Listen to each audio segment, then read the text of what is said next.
अरे ICSE and ISC के बच्चों, लगता है कि सीआईएससी केवल बच्चों के लिए रूल बनाती है, टीचरों को कुछ नहीं कहती है, स्कूलों को कुछ नहीं कहती है।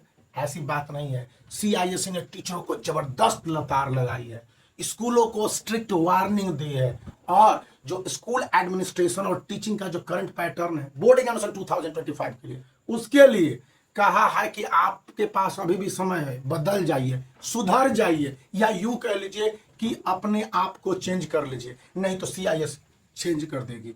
क्या कहा है सीआईएस ने, जरा अच्छी तरह से जान लीजिए।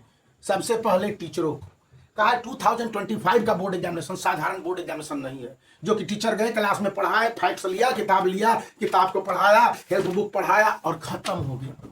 जी नहीं, आप किताब को पलटेंगे तो स्पेशल टाइप क्वेश्चंस है, एमसीक्यू क्वेश्चंस है, डिफरेंस वाले क्वेश्चंस है, फैक्ट बेस्ड क्वेश्चंस है, फिर आपके पॉइंट वाइज क्वेश्चंस है, फिर चैप्टर का ग्लांस आपको समझाना है, चैप्टर्स के डायग्राम समझाने हैं, माइंड मैप समझाने हैं, डिफरेंशिएशन समझाने हैं, फिगर बेस्ड क्वेश्चंस है, फिर असर्शंस एंड रीजंस है, एक्सप्लेनेशंस है, और इसके बाद आपके लॉन्ग आंसर शॉर्ट आंसर वाले क्वेश्चंस को बनाते समय पॉइंट वाइज आंसर देने हैं। यह सिर्फ आईसीएसई में ही नहीं करने हैं, आईएससी में ही नहीं करने हैं, आईसीएसई में भी ये बात 100% लागू है एज इट इज, जो मैं आपको यहां पर दिखला देता हूं कि गिव रीजन देने हैं आपको, फैक्ट बेस्ड क्वेश्चन है, फिगर बेस्ड क्वेश्चन है, असर्शन एंड रीजंस है। और ये सारी बातें मैं क्यों दिखला रहा हूं, ये यूजलेस चीज है क्या जो मैंने इसमें दिखलाया और इसमें दिखलाया? मेंटली प्रैक्टिस बुक है एक प्राइवेट पब्लिकेशंस के, और जिसको लेकर हेल्प बुक को लेकर अक्सर कोचिंग में पढ़ाए जाते हैं।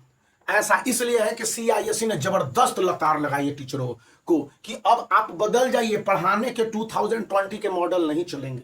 नेशनल एजुकेशन पॉलिसी 2020 के बाद स्टूडेंट को पढ़ाने के लिए पहले टीचरों को पढ़ने होंगे, और एक चैप्टर की तैयारी कम से कम 10 तरह से करनी होगी, कम से कम 10 तरह से, कि ऑब्जेक्टिव भी पढ़ाने हैं, असर्शन एंड रीजन भी पढ़ाने हैं, फैक्ट बेस्ड पढ़ाने हैं, पिटेंसी बेस्ड पढ़ाने हैं, कंसेप्ट बेस्ड पढ़ाने हैं, फिर उसको उसके फिगर बेस्ड या फिर एनालिटिकल पढ़ाने हैं, फिर उसको पढ़ाने हैं कि उस क्वेश्चन से किस तरह से ड्राइविएशन होते हैं, डिफरेंस बेस्ड पढ़ाने हैं, सिमिलैरिटीज पढ़ाने हैं, और इन सब से बढ़ के लॉन्ग आंसर शॉर्ट आंसर वाले क्वेश्चंस को लिखने हैं।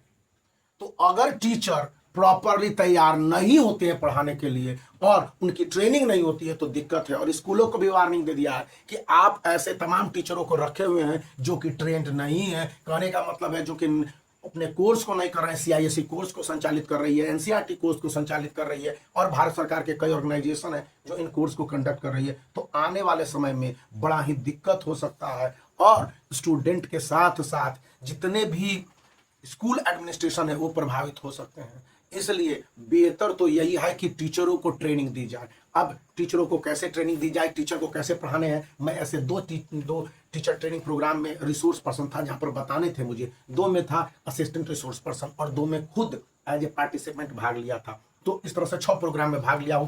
अभी 6 प्रोग्राम और करने हैं। 2 प्रोग्राम अभी कानपुर में है, 2 प्रोग्राम इस समय जो कि आगे जाके लखनऊ में है, और 2 प्रोग्राम कोलकाता में है। 12 प्रोग्राम एक साल में करने हैं, और ये अगले 6 महीने में 2-2 प्रोग्राम के वर्क हैं। तो यहाँ पर कहा जाता है सबसे पहले सीआईएससी जो ऑनलाइन रिसोर्स प्रोवाइड करती है उसको देख लीजिए। फिर सीआईएससी के जो रूल रेगुलेशंस है इसको समझ लीजिए कि आखिर सीआईएससी क्या कह रही है एक बोर्ड एग्जामिनेशन के पैटर्न को लेकर। फिर सीआईएससी कहती है कि पहले चैप्टर का ग्लांस दे दीजिए। फिर सीआईएससी कहती है कि इंटरेक्टिव मेथड आप अपनाए हैं, बातचीत कर रहे हैं, और जब आप इंटरेक्टिव मेथड अपना रहे हैं तो फिगर बेस्ड क्वेश्चंस को जब नेमिंग करते हैं और इनके फंक्शंस को लिखते हैं तो क्या आप ये बताते हैं कि उस पार्ट का क्या योगदान है, या फिर जब आप चैप्टर को पढ़ा रहे होते तो चैप्टर के हाईलाइट्स मेन पॉइंट को स्पेशलाइज करते हैं कि नहीं करते हैं। ये सारी बातें बतानी है। ये बायोलॉजी में ही नहीं, मैं तो केवल आईसीएसई एंड आईसी बायोलॉजी का ये monthly practice book most likely practice book को लेकर बता रहा हूँ। आपको सभी सब्जेक्ट में ऐसे करने हैं, और टीचरों को ट्रेनिंग करने के साथ सीआईएससी ने कहा है स्कूलों को कि अगर आपके स्कूल में ऐसे टीचर ट्रेंड नहीं हुए तो आपके स्कूल के टीचरों को बोर्ड एग्जामिनेशन में कॉपी चेक करने के लिए नहीं भेजा जाएगा। तो आपके बोर्ड एग्जामिनेशन में आखिर कैसे क्वेश्चंस आएंगे उसके लिए मोस्ट लाइकली क्वेश्चंस बैंक है, जिसका लिंक इस वीडियो के डिस्क्रिप्शन में आप देख सकते हैं, और प्रूफ स्क्रीन पर आपको देखने को मिल जाएगा कि कैसे टीचरों को लतार लगाई गई है। स्कूलों को कहा गया है, इवन एडमिनिस्ट्रेशन को कहा गया, और कहा गया 2025 के बोर्ड एग्जामिनेशन की कॉपी को चेक करने के लिए कौन कौन से टीचर कैसे जाएंगे। Bye for now. आप वीडियो को लाइक कर लीजिए, चैनल को सब्सक्राइब करिए।